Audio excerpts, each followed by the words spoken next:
நஹ்மதுஹு வ நஸல்லி அலா ரசூலிஹில் கரீம். அம்மா பாத். இதுவரையும் 18 தராவிகள் முடிந்திருக்கிறது. இன்றைய பயான் காரூன் என்பவன் யார்? இந்த காரூன் என்று சொல்லக்கூடிய வார்த்தை குர்ஆனில் ஒரு 4 இடத்துல இந்த பெயரை சொல்கிறான் அல்லாஹ். அந்த ஃபாவுக்கு அடுத்த எழுத்து அரபியில் காஃப்னு புள்ளி வச்ச காஃப், 2 காஃப் இருக்கும். ஒரே ஒரு காஃபில் 2 புள்ளி இருக்கும். அதுக்கு காரூன் என்பதாக சொல்லப்படும். அந்த எழுத்துக்கு காரூன் என்பதாக ஒரு வார்த்தை. இன்னொன்று ஹாரூன், அம்சாவுக்கு அடுத்து வரக்கூடிய வார்த்தை. நம்ம அலிபாவுடைய அட்டையில் பார்த்தோம்னு சொன்னால் அந்த வார்த்தை இருக்கும். இந்த காரூனுக்கும் அந்த ஹாரூனுக்கும் என்ன வித்தியாசம் அப்படின்னா, மூசா அலைஹிஸ்ஸலாமுடைய சகோதரருடைய பெயர் ஹாரூன். இந்த புள்ளி வச்ச காஃப் இருக்குது. இந்த காரூன் யாருன்னு சொன்னா மூசா அலைஹிஸ்ஸலாமுடைய சச்சா மகன். இவர் பனி இஸ்ரவேல்ல பிறந்தார். இவரை பத்தி இவர் யார் என்று சொன்னா, இந்த காரூன்கிறவர் யாக்கூப் அலைஹிஸ்ஸலாமுடைய சந்ததியை சேர்ந்தவர்.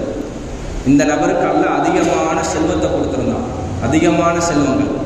இந்த செல்வத்தை மக்களுக்கு செலவு செய்யல. அதே போல இவருக்கு அழகிய குரல் வளம் கொடுத்திருந்தான். தௌராத்துடைய வேதத்தை ஓதுனார்னா ரம்மியமான முறையில் ஓதுவார். அப்படிப்பட்ட ஒரு வாய்ப்பு அந்த நபருக்கு கொடுத்தான்.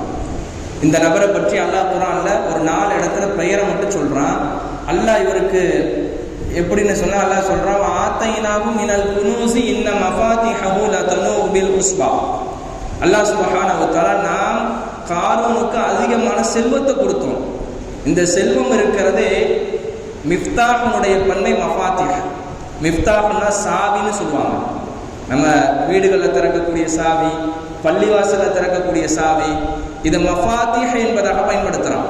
இந்த மஃபாத்திஹ்னா சாவிகள். கிட்டத்தட்ட சாவி மட்டுமே 70 ஒட்டகங்கள் சுமந்து போனுச்சான். அவ்வளோ செல்வத்தை கொடுத்திருந்த அல்லாஹ் சுப்ஹானஹு வ தஆலா இந்த செல்வத்தை வச்சுக்கிட்டு மக்களுக்கு ஜக்காத்து கொடுக்கல. மூசா அலைஹிஸ்ஸலாம் போய் கேட்குறாங்க, மக்களுக்கு ஜக்காத்து கொடுங்கன்னு சொல்லி.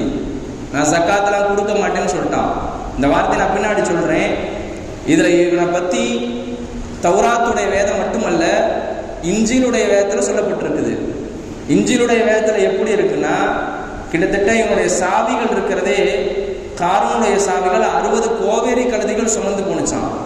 60 கோவேரி கழுதைகள் அந்த சாவிகள், அந்த மாளிகையுடைய சாவிகளை சுமந்து சென்றது என்பதாக வரலாறுலே பதிவு செய்யப்படுகிறது. இவனுடைய சாவி எப்படி இருக்குன்னு சொன்னா, ஒட்டகத்துடைய தோல் இருக்குல்ல, அதனால தான் சாவியே இருக்குமா, ரொம்ப மிருதுவான தன்மையில. கிட்டத்தட்ட ஒரு 70 கோவேரி கழுதைகள் சுமந்து போகுதுன்னு சொன்னா அவ்வளோ சாவிகள். ஒரு சாவி கிடையாது, பல சாவிகள் சுமந்து செல்கிறது. அப்படிப்பட்ட 70 கோவேரி கழுதைகள், அவனுடைய மாளிகைகள், அவனுக்கு கொடுத்த சொத்து செல்வங்கள் எல்லாம் சுமந்து செல்கிறது என்பதாக குர்ஆனிலே அல்லாஹ் சொல்லி காட்டுகிறான். கண்ணியத்து குறித்தானவர்களே, இதுல நமக்கு என்ன ஒரு படிப்பினை என்று சொன்னா, உலகத்துல அதிகமான சொத்து செல்வத்தில் வச்சுக்கிட்டு ரொம்ப ஆணவத்தோட ஆனான், ரொம்ப பெருமையோடு இருந்தான். மக்கள் சொன்னாங்க, இது கால லஹு கௌமுஹு லா தஃப்ரஹ். அந்த பனி இஸ்ரவேல் ஈமான் கொண்ட மக்கள் சொன்னாங்க, உனக்கு அல்லாஹ் அதிகமாக செல்வத்தை கொடுத்துருக்கிறான், ரொம்ப ஆணவத்தில் ஆடாதுன்னு சொன்னாங்க. இந்த லா தஃப்ரஹ் என்ற வார்த்தை உலமாக்கள் முஃபஸ்ஸிர்கள் சொல்கிறார்கள், அதிகமான செல்வங்கள் வைத்து கொண்டு ஆடாத. இன்னொன்று இதில் நமக்கு ஒரு படிப்பு என்னன்னு சொன்னால், அதிகமாக தொழுகிறோம், நோன்பு வச்சிருக்கோம் ரமலானுடைய காலத்தில், இதை வச்சு பெருமைப்படலாமா?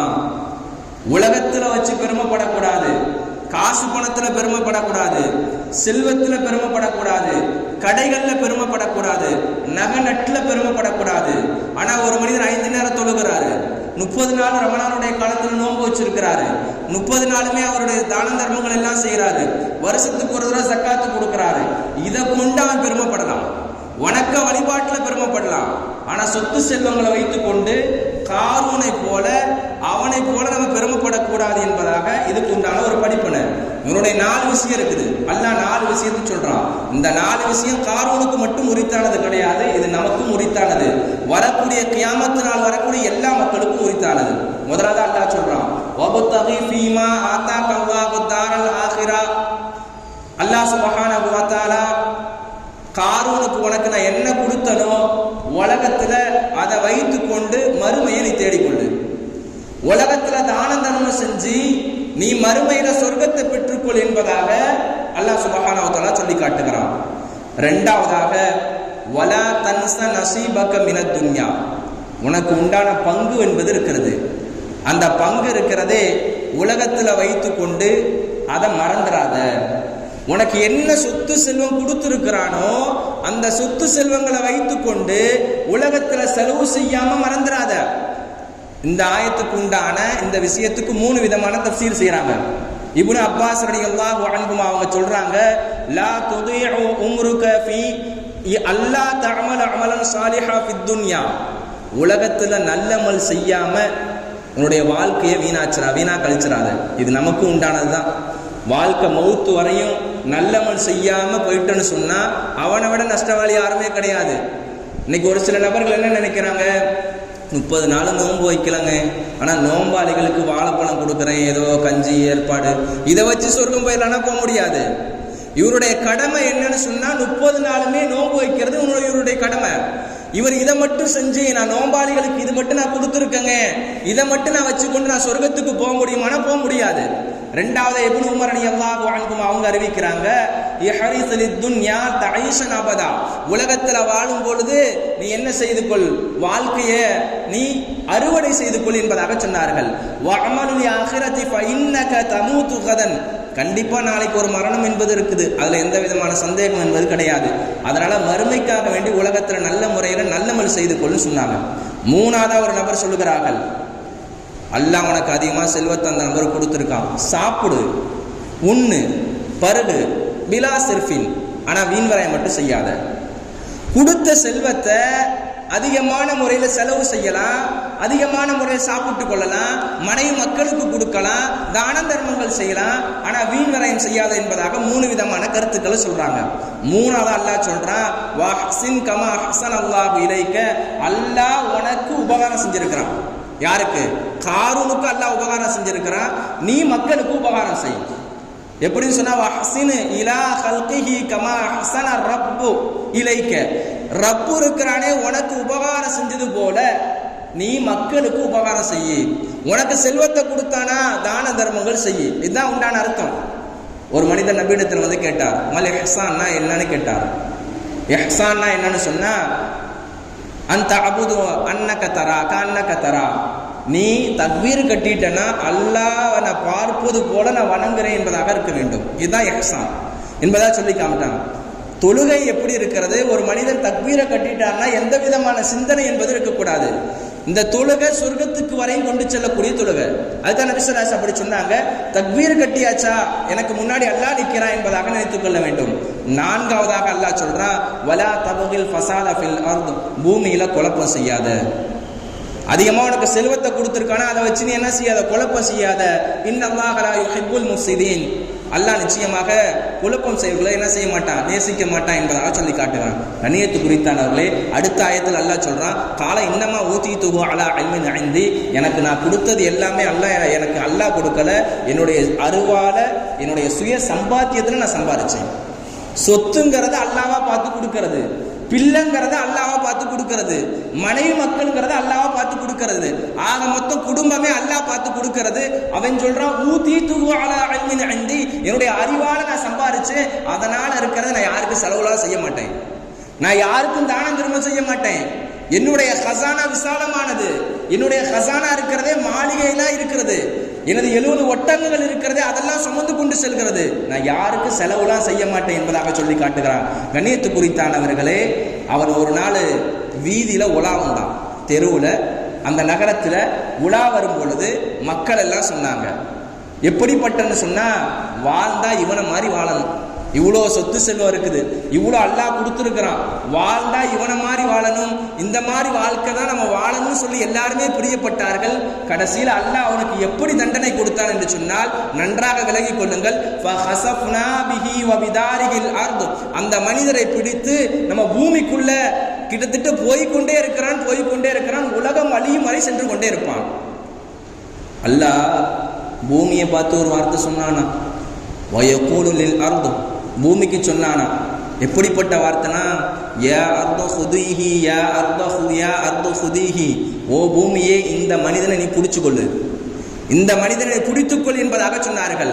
எப்படிப்பட்ட இதுனா, அவன் சென்று கொண்டே இருப்பான். நாளைக்கு இஸ்ராஃபீல் இருக்கிறார்களே, அவர் நாளை மறுமையுடைய நாள்ல கபூர்ல எழுப்பப்படும் பொழுது அந்த மனிதர் சூர் ஊதப்படுவார். அதுவரையும் அந்த 7 பூமி இருக்கிறதே சென்று கொண்டே இருக்கிறார், இன்னமும் சென்று கொண்டுதான் இருக்கிறார். இவருடைய மாளிகைகள் எல்லாம் உள்ள போயிருச்சு, இவருடைய வைத்திருக்கக்கூடிய வாகனங்கள் உள்ள போயிருச்சு, வைத்திருக்கக்கூடிய சாவிகள் உள்ள போயிருச்சு. கடைசியில சொன்ன வார்த்தை எதுவுமே யாரையுமே கூப்பிடல. மூசாவே என்னை காப்பாத்து, வேற மக்களை கூப்பிடல, யாருமே கூப்பிடல. கட்டடங்கள் எல்லாம் ஆடுச்சு, நிலநடுக்கம் ஏற்பட்டது. அல்லாஹ் சுப்ஹானஹு வ தஆலா அவனுடைய மாளிகையோடு அவனோட உள்ள அடுத்துனா கிட்டத்தட்ட போய்கொண்டே இருக்கிறான், இன்றும் போய்கொண்டுதான் இருக்கிறான். அல்லாஹ் குர்ஆனுடைய வார்த்தை பொய்யானது கிடையாது. கண்ணியத்து குறித்தானவர்களே, நாளைக்கு மறுமை நாள்ல இந்த செய்தியை மட்டும் நான் சொல்லி முடிச்சுக்கிறேன். குற்றவாளிகள்னா யாரு? நாளை கபூர்ல இருந்து எழுப்பப்படும் பொழுது ஒரு சில மனிதர்கள் குற்றவாளிகளை பார்க்கணும்னு சொன்னா அந்த மனிதன் நேரா ஸ்ட்ரைட்டா நரகத்துக்கு தான் போற, அவருக்கு சொர்க்கமே கிடையாது. உலகத்துல பாவம் செய்யறாரு, உலகத்துல அநியாயம் செய்யறாரு. அப்படிப்பட்ட நபருக்கு நாளைக்கு மறுமையுடைய நாள்ல கபூருடைய வாழ்க்கை எழுப்பின பிறகு அவனுடைய கண்கள் இருக்கிறது ஜர்குல் உயூனி, கண் இருக்கிறது நீல நிறமா இருக்குமா, கண்ணு நீல நிறமா இருக்கும். சவுதுல் உஜூகி, முகம் இருக்கிறதே கருப்பாக இருக்கும். நாளை மறுமையுடைய நாள்ல அந்த மனிதரை எழுப்பப்படும் பொழுது அல்லாஹ் சுப்ஹானஹு வ தஆலா பிலா ஹிசாப் என்பதாக சொல்லுகிறார் முஃபஸ்ஸிர்கள். எந்த விதமான கேள்வி கணக்கு இல்லாம நேரா நரகத்துக்கு போயிடுவாரு. முஸ்லிமான மனிதருக்கு என்னங்க கேட்கலாம்ல? முஸ்லிமான மனிதருக்கு எப்படி? எந்த முஸ்லிமான மனிதர் அல்லாஹ்வை ஈமான் கொண்டு இருக்கிறாரோ அந்த மனிதருக்கு அல்லாஹ் வைத்திருக்கிறானா உலகத்திலே தண்டனை கொடுத்துருவானா? உத்திபு என்பதாக வருகிறது. அவருக்கு உலகத்திலே தண்டனை கொடுக்கப்படும். ஒரு குற்றவாளியாக இருக்கிறாரு, உலகத்துல பாவம் செய்கிறாரு, நன்மைகள் செய்யவில்லை. இப்படிப்பட்ட நபருக்கு உலகத்திலே தண்டனை கொடுத்து உலகத்திலே சுத்தப்படுத்தி அவருக்கு மரணத்தை ஏற்படுத்தி அல்லாஹ் நேர சொர்க்கத்துக்கு போ என்பதாக அல்லாஹ் சொல்லுவான். கண்ணியத்து குறித்தானவர்களே, இதுல நமக்கு என்ன படிப்பனை என்று சொன்னால், வருடாந்திர ஜக்காத்துடைய பொருள் கடமனா கொடுக்கணும். 1. 2வது ஏழை எளிய மக்களுக்கு செலவு செய்யணும். 3வதா நம்முடைய செல்வத்தை வைத்துக் கொண்டு யாரிடத்திலும் பெருமை அடிக்க கூடாது. பெருமைக்கு சொந்தக்கார அல்லாஹ்வாக இருக்கிறான். எப்படி அல்லாஹ் கொடுத்தானோ, இந்த காரூனை எப்படி ஒரே ஒரு நூல் போட்டு இழுத்தானோ அதே போல நம்முடைய நிலைமைகள் கேள்விக்குறி ஆகிவிடும். கண்ணியத்து குறித்தானவர்களை, எவ்வளவு பெரிய சொத்து செல்வங்கள் இருந்தாலும் எனக்கு அல்லாஹ் தான் கொடுத்தா, அல்லாஹ் கொடுத்ததுனாலதான் இவ்வளவு பெரிய நான் ஓங்கி வளர்ந்திருக்கேன். எனக்கு அல்லாஹ் கொடுக்கலன்னு சொன்னா இந்த சொத்துக்கள் எனக்கு வந்திருக்காது, மனைவி மக்கள் வந்திருக்க மாட்டாங்க, பிள்ளைகள் வந்திருக்க மாட்டாங்க. அதற்காக அல்லாஹ்வுக்காக வேண்டி செலவு செய்யணும். அப்படிப்பட்ட பாக்கியத்தை இந்த ரமலானுடைய காலத்துல இருக்கக்கூடிய நல்ல ஜக்காத்து கடமையாக இருந்தாலும்